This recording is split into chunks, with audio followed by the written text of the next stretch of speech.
What do you think, as opposed to the typical 2-week holiday? What do you think is really necessary for like a transformative experience? Well, in the original promotional copy of the book, I sort of framed it with 6 weeks, to 2 months to 2 years sort of thing, with 6 weeks sort of being the short end of that. And I'm not going to knock people who can't even travel for 6 weeks. I think it's good to travel for a week if that's all you can do, and sometimes that can give you a taste and a motivation to travel for longer. I don't think there's a rule of thumb. In the UK they have what's called the gap year, and I think a lot of Yeah. independent travelers end up using the year as a benchmark. In fact, it's a lot of people take 1 year and they go around the world. It's very concise. 1 year, one planet.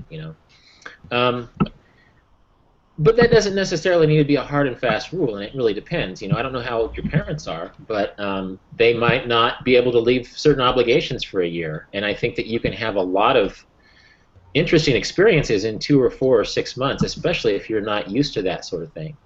And I've actually traveled with my parents since I started traveling.